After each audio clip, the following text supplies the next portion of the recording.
अल्लाह अकबर, अल्लाह अकबर, ला इलाहा इल्लल्लाह। और ये बिल्कुल साफ होना चाहिए कि उस अल्लाह का कोई बेटा नहीं है, कोई भतीजा, कोई दामाद और कोई नहीं है, एक है अल्लाह। और इस तरीके से हमें अल्लाह की इबादत से, जिसे हम इस्लाम में तौहीद कहते हैं, एक तौहीद हमारी सबसे बड़ी बुनियादी सोच है। और उसी पर हम सारी दुनिया को, खाली भारत के लोगों को, इंडिया के लोगों को नहीं, सारी दुनिया के इंसानों को एक झंडे के नीचे ला सकते हैं, एक तौहीद के झंडे के नीचे ला सकते हैं।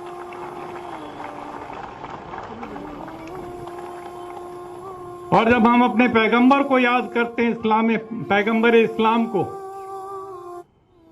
हजरत मोहम्मद साहब सल्लल्लाहु अलैहि वसल्लम, तो हम साफ शब्दों में कहते हैं रहमतुल लिल आलमीन, रहमतुल लिल मुसलमीन नहीं।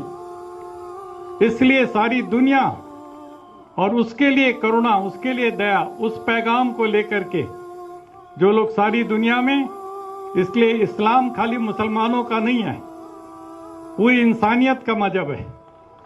और इस नाते से मुझे आपने अपने बीच में बुलाया, इतनी बड़ी इज्जत दी, मैं बहुत मशकूर हूं आपका और आपके इंतजामात से बड़ा मुतासिर हूं। मुझे बहुत खुशी हो रही है। 1984 में जब इंदिरा गांधी जी की हत्या के बाद सिखों को कत्लो गारत हुई, तो सबसे पहले सिखों को बचाने के लिए मैं कूदा था। और उस समय सिर पर इस रंग की पट्टी बांधे एक गोडसे भगत कह लो या हिंदुत्व वाला, वो मेरे ऊपर छुरा लेकर के दौड़ा लाजपत नगर दिल्ली में और कहता तू गद्दार है, कौम का गद्दार है। मुझे समझ करके कि मैं हिंदू हूं, मैं सिखों को क्यों बचा रहा हूं। मैंने कहा तुम इंसानियत का कत्ल कर रहे हो, इसलिए मैं तुम्हारे खिलाफ। और जब जामा मस्जिद, बाबरी मस्जिद शहीद हुई, तो सबसे पहले मैंने खड़े होकर के उसकी मजम्मत की। तो मैंने कहा ये बिल्कुल गलत काम हुआ है, हमारे देश के संविधान के स्पिरिट के साथ धोखा हुआ है। और उसके पूरी की पूरी यूट्यूब आप लोग सुनिएगा, देखिएगा जो मुझे कहना है बाबरी मस्जिद के बारे में। और वहां पर जो कहते हैं राम मंदिर है, उसका कोई सबूत नहीं है, लेकिन उसको उन्होंने सुप्रीम कोर्ट तक ने कह दिया अपने फैसले में कि कोई सबूत नहीं है। ये भी कह दिया कि 49 में उसके अंदर मूर्ति रखना गैर कानूनी था। ये भी कह दिया कि वहां पर उसको गिराना, बाबरी मस्जिद को, गैर कानूनी था, जुल्म था। ये सब कहने के बावजूद उन्होंने वो उन्हीं को सौंप दिया। ये कैसा सुप्रीम कोर्ट है, हमारी समझ में नहीं आया। लेकिन अब हमें उम्मीद है आने वाले दिनों में जब इसके ऊपर बहस होगी, इन कानूनों के ऊपर,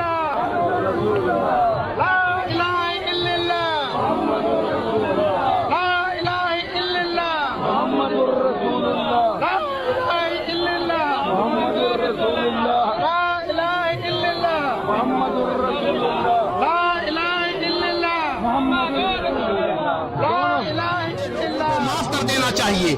पहले मैंने जरूर ये समझा था कि यही इस्लाम है। इन्हीं मैंने बताया कि कुछ लोगों के अखलाक की वजह से the history of Islamic terrorism लिखी थी। मैंने सोचा था ये इस्लाम है, लेकिन जब वास्तविक इस्लाम को जाना, हजरत मोहम्मद सल्लल्लाहु अलैहि वसल्लम को जाना, जब कुरान को जाना, जब हदीसों को पढ़ा, तो मुझे उन पर दया आई, उन सज्जन पर, कि वो इस्लाम को नहीं जानते। ऐसे लोगों को माफ कर देना चाहिए। तो कहने का मतलब ये है कि इस तरीके के लोग हजरत मोहम्मद सल्लल्लाहु अलैहि वसल्लम की कथनी और करनी दोनों के खिलाफ काम करते हैं। मैं समझता हूं कि आपकी कथनी और करनी के हिसाब से अगर दुनिया चले तो सारी दुनिया में अमन चैन हो जाए। इससे बड़ा सत्य धर्म, इससे बड़ी इंसानियत और कोई हो ही नहीं सकती। जितनी की बड़ी इंसानियत इस्लाम में मौजूद है, हजरत मोहम्मद सल्लल्लाहु अलैहि वसल्लम की कथनी और करनी में मौजूद है। एक बार मैं अपने हिंदू भाइयों को बताऊं कि एक बार हजरत मोहम्मद सल्लल्लाहु अलैहि वसल्लम से एक सज्जन ने कहा कि ऐ अल्लाह के रसूल, अपने विरोधियों के लिए बद्दुआ कीजिए और उन पर लानत भेजिए।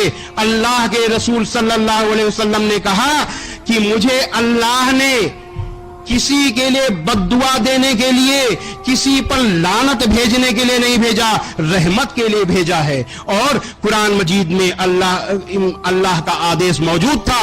कुरान मजीद की सूरा 21 आयत नंबर 107 में है कि ऐ मोहम्मद, हमने तुमको सारी दुनिया के लिए रहमत बनाकर भेजा है, केवल मुसलमानों के लिए नहीं, सारी दुनिया के लिए रहमत यानी दयालु बनाकर भेजा है।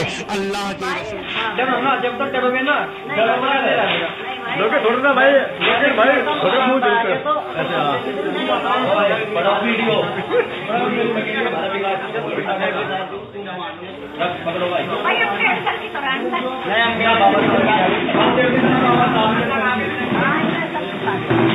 बड़ा जवान था 16,000 में फैंसी तो कपड़े डाल मारे गया था और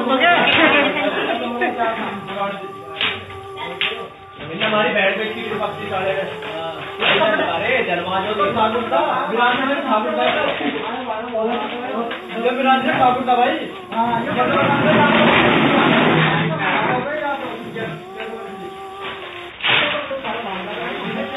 जो देखिए ध्यान रखिए रखे